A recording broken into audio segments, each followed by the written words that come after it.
નમસ્કાર ખેડૂત મિત્રો, હું ભાવિન પટેલ. તમે જોઈ રહ્યા છો ખેડૂત સફર ગુજરાત. તો આજે આપણે એ વિશે વાત કરવાની છે કે ખેડૂત મહેનત બહુ કરતો હોય, પણ એને તકલીફો ઘણી પડતી હોય. 18, 19 ને 20 એ 3 દિવસની અંદર વરસાદ, વાવાઝોડું અને ઝાકળ એટલું પડ્યું ને કે ખેડૂતોમાં કોઈ નુકસાનીનો પાર નથી. તો ખેડૂત મિત્રો, હું આજે તમને જે વિડીયો બતાવું એટલો વિડીયો વાયરલ કરજો કે છેક સુધી પહોંચે, કે બધા એમ કહેતા હોય ખેડૂત મહેનત કરે અને સારું કમાતો હોય તો પણ રોજ આ રીતે સરકાર બાજુ માગણી કરતો હોય, એ વાત ખોટી છે. કે ખેડૂતને જે સહન કરવું પડે ને એટલું તો કોઈ સહન કરતું નથી. સરકારી નોકરીવાળાને તો શું હોય, કોઈ બી આફત આવી હોય, કોઈ પણ આવી ગયું હોય તો એને સરકાર ભથ્થું આપતું હોય, એની આંદોલન થતા હોય, પણ ખેડૂતના વારે કોઈ આવતું નથી. તો આજે તમે જોઈ લો કે કાલે વરસાદ પડ્યો 19 તારીખે, અને આજે આ તમાકુનો ઢગલો જ જોઈ લો કે આ ખેડૂતે મહેનત કરી, 4 મહિના સુધી બહુ મહેનત કરી, અને એને જ્યારે પાક પાકીને તૈયાર થયો અને જ્યારે એને લેવાની વારી આવી ત્યારે કુદરતે એના ઉપર પાણી ફેરવી દીધું, અને અત્યારે આ પાણી પણ ભરેલું હોય. તમે અંદર જોઈ શકો કે તમાકુની અંદર કેટલું પાણી ભરેલું તમે જુઓ. તો મિત્રો, આ વિડીયો તમે કોઈ પણ જોતા હોય, હું આજે તમને કેટલું નુકસાન આવેલું હોય, કયા કયા ખેતરમાં સમાસમાં પાકમાં નુકસાન આવેલું, હું બધું તમને વિગતવાર સમજાવું. કે આ વિડીયો એટલો વાયરલ કરજો કે છેક સરકાર સુધી પહોંચે કે ખેડૂત કેટલી બી મહેનત કરી અને છતાં પણ એનો નિરાશ થવાનો જ વારો આવે, અને ખેડૂત નુકસાની કરતો જ જાય. એના લીધે પાયમાલ થતો હોય, એને પછી લોન લેવી પડે અને લોન ભરી શકતો નથી અને આપઘાત કરવાનો વારો આવે. તો આવું બધું થતું હોય તો તમે આજે જુઓ ખેડૂત મિત્રો પૂરેપૂરો વિડીયો. તો મિત્રો, આ પણ જોઈ લો, ખેડૂતે 4 મહિના મહેનત કરી અને જ્યારે સોનેરી કલરનો પાક તૈયાર થયો અને ઘઉં વાઢવાની વારી આવી ત્યારે વરસાદ પડ્યો. વરસાદ પડવાથી આ ઘઉં બધા નીચે પડી ગયા. આવું દાણો પણ બગડશે, અને ઘઉંની જે એનું ઉસલું બને કે ગાયોને ખવડાવવા માટે કામ આવતું હોય, પશુઓ માટે, એ પણ બગડી જશે. આવું આ રીતિવાળું થઈ ગયું. અને જ્યારે આ ખેડૂત આ ઘઉં વાઢી અને લઈ અને માર્કેટમાં જશે ત્યારે વેપારી એમ કહેશે કે આ ઘઉં તો પલળી ગયા. તો ખેડૂતે કોઈ જાતે કરીને ઘઉં નહીં પલાળ્યા. આવું કુદરતી આફત આવી તો પછી ખેડૂત પણ શું કરે? ખેડૂતે આપણે 4 મહિના મહેનત કરી છતાં પણ આવી હાલત થતી હોય તો મિત્રો, આ પણ વિડીયો તમે ધ્યાનથી જોજો અને આ પણ વિડીયો વાયરલ કરજો કે જેથી બીજા ખેડૂતોને સુધી પહોંચે, અને બીજા જે સરકારી નોકરી કરતા હોય, પછી કોઈ નેતાઓ હોય, એમને ખબર પડે કે આપણે ખુરશી પર બેસી અને આ બધું કરતા હોય, પણ ઘરે ગામની અંદર કે ગામડાની અંદર જે લોકો ખેડૂતો ખેતી કરતા હોય એમને ખબર હોય કે ખેતી કઈ રીતના થાય અને ખેતી પાસે કેટલી મહેનત લાગે. અને જ્યારે પોતાને માલ લેવાની તૈયાર થઈને માલ પકવીને તૈયાર કરતા હોય ત્યારે આવી આફતોનો સામનો કરવો પડતો હોય. નમસ્કાર મિત્રો, આ પણ આપણા ખેતરની અંદર આવી ગયા.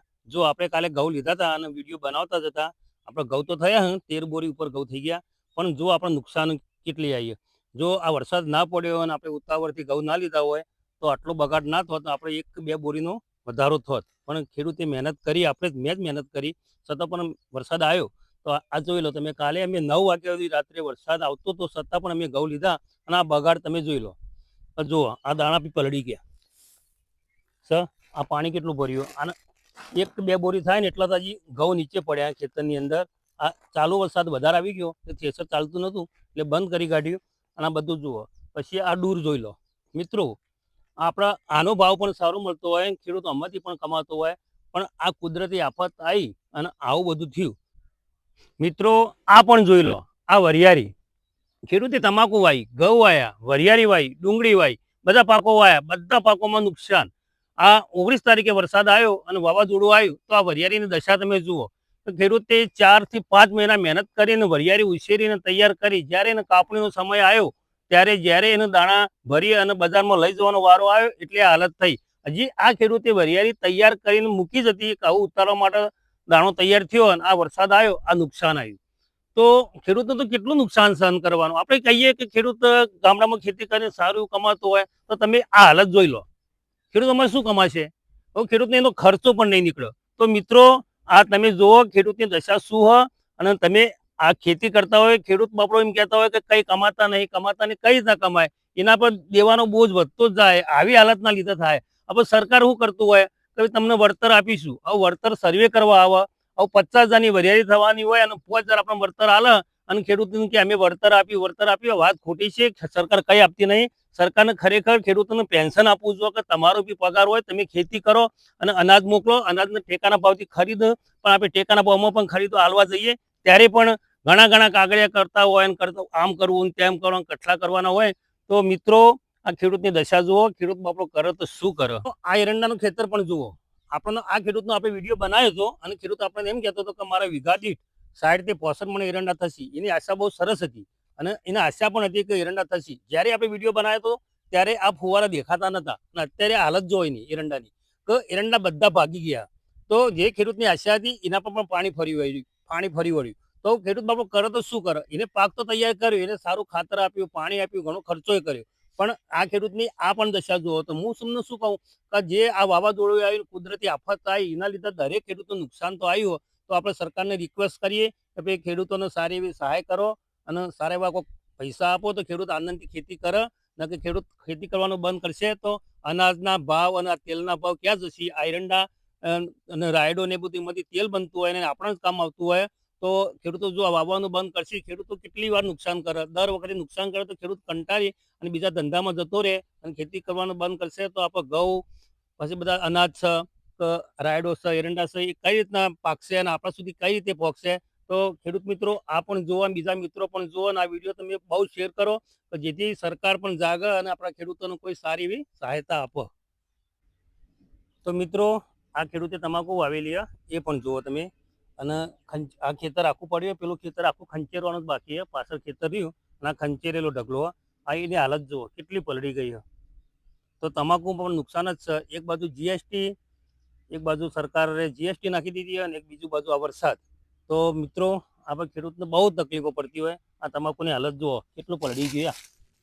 બધે તમાકુ પડી એમની રાત્રે ટોકી હતી અને ખુલ્લી અત્યારે કરી કે તપ અને હજી ફેદવાનું બાકી છે. તો દરેક ખેડૂતને નુકસાન તો સજ આ વાવાઝોડાએ બહુ નુકસાન આપ્યું.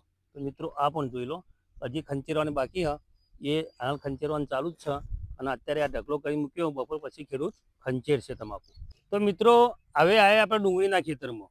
દરેક પાકમાં નુકસાન તો આવી ગયું. આ ડુંગળીમાં પણ 25-30% નુકસાન આવશે. એનું કારણ શું કે આ ડુંગળીની અંદર પાણી અંદર ઘૂસી જાય તો 15 થી 20% ડુંગળી બગડી જતી હોય. તો પણ ડુંગળીમાં પણ નુકસાન તો સ. તો ખેડૂત મિત્રો, ખેડૂતે જે પાક વાયા દરેક પાકમાં આ વાવાઝોડું ના વરસાદ આવ્યો એના લીધે ઘણું નુકસાન પડ્યું.